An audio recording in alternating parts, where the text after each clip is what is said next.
안녕하세요, arKis. 랭찰입니다.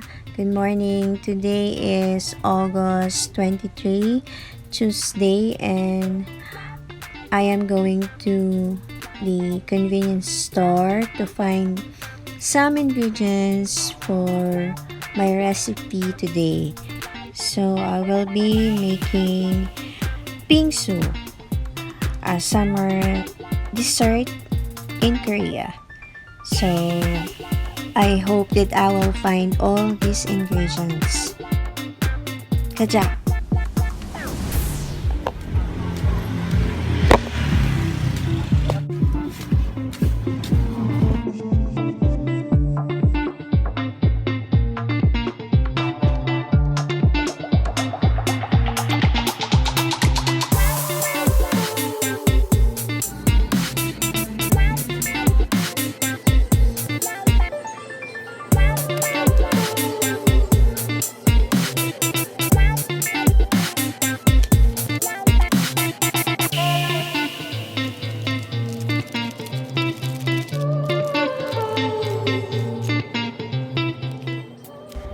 I am not endorsing any brand here, so I just pick it up.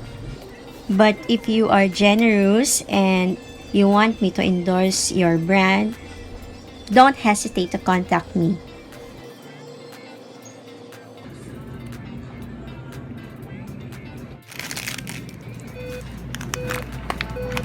Nawala kayong glutinous flour?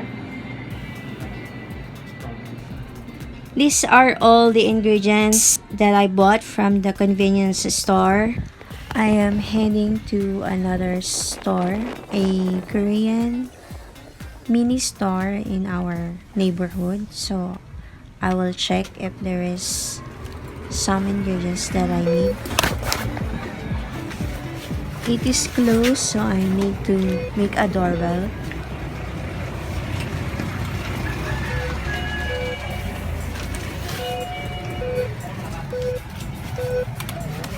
Much later.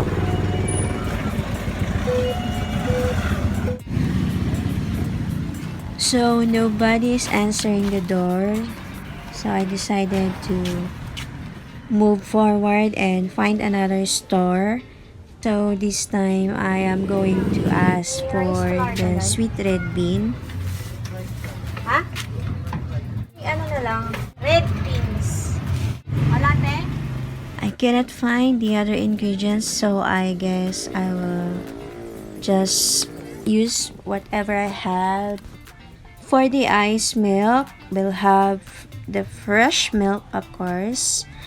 Be sure that it's not expired.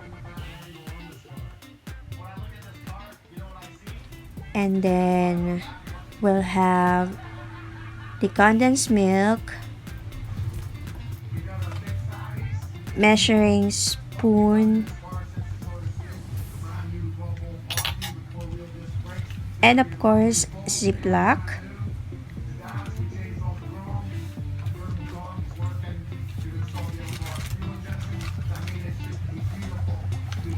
Let's begin with 1 cup fresh milk.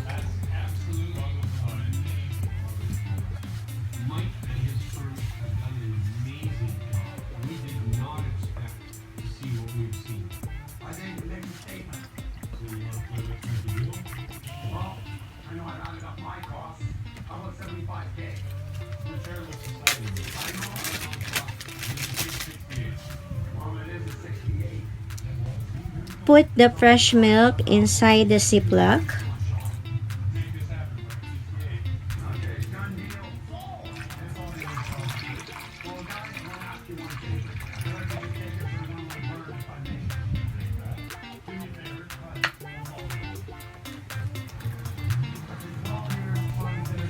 Now let's add 3 tablespoons of condensed milk, and after that you can adjust according to your taste. So in here I made 4 tablespoons of condensed milk.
Blend well the fresh and condensed milk.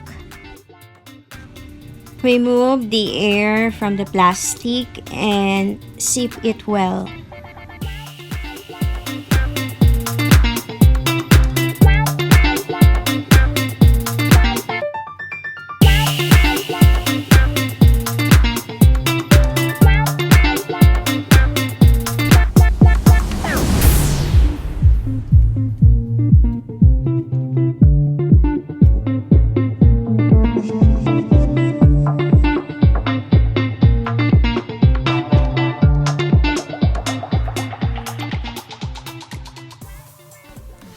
Ta-da! For this 1000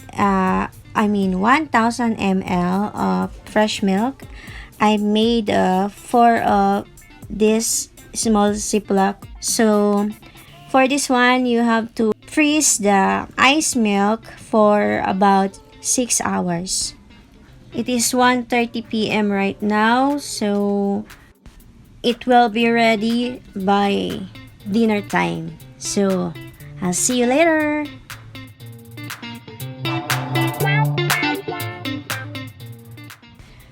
So right now, after I've done the ice milk, I will now prepare the homemade mochi. Okay, so this is my first time to do mochi. I don't have glutinous flour, so I use glutinous rice for this one. 1 cup of glutinous rice and 2 cups of water. When the rice is boiling, you add sugar. When the rice is cooked, you mash and blend it. And I think I overcooked the rice for this time, so I will make a separate video of making mochi, and stay tuned for that, okay?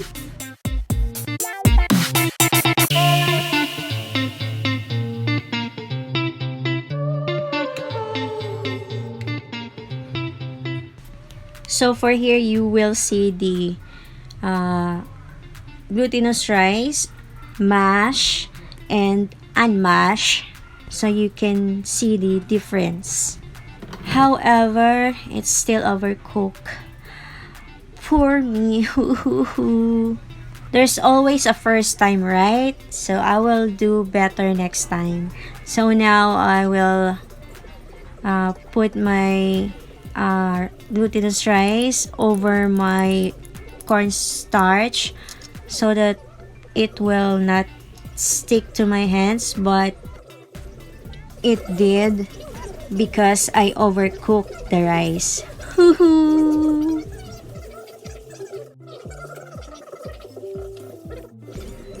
I will form a ball from this dough, so it still stick to my hands, so really it's a failed mochi right now. I will definitely make another video for mochi making because I want it to be perfect. Oh no, anande, maybe a little perfect. 6 hours later. And now it's ready. Now you can see the ice milk.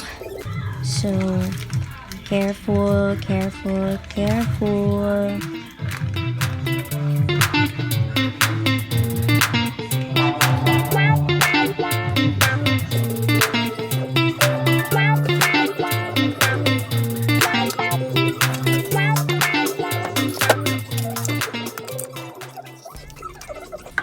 And now for the toppings, I will have mango. My mistake here, I didn't crush the ice milk before I put the ice cream. So I will just proceed with this one and put another scoop of ice cream, which is ubi flavor.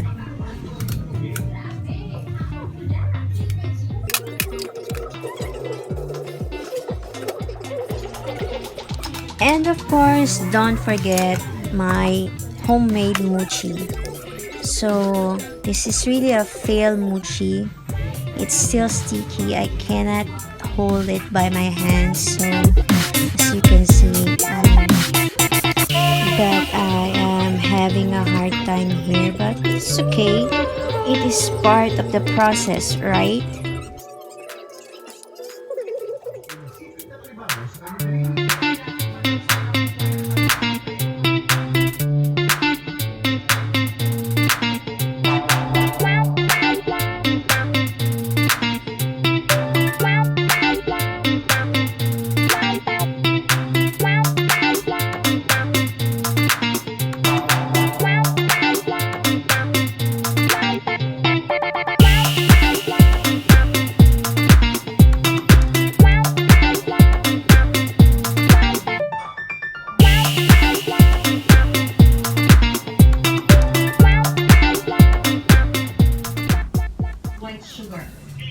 Dada ng lasa.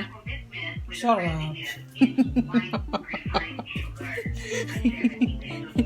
Halo-halo to, halo-halo. Mukbang time!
Kaunting kanin lang.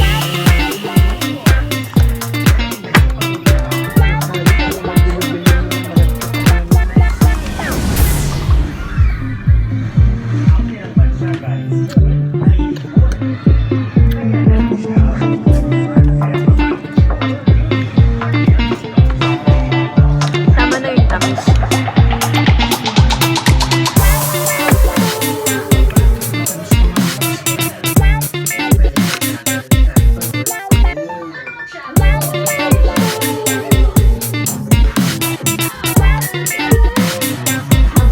Halo-halo.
Much later. Tinanong din ni Judy kung bakit si Siraki Kala ang nagdesisyon na ibahin ang klasifikasyon ng mga asukal sa nasabing order. Ang tugon ni Siraki Kala, hindi naman ito inalmahan ng board at pinamahan din daw ito ni dating Agricultural Undersecretary Leila Sebastian. Kaya pumunta na. Sa susunod na pagdinig, ipapatawag din sa Senado ang mga bago talagang opisyal ng SR. Thank you for watching, guys. See you next time.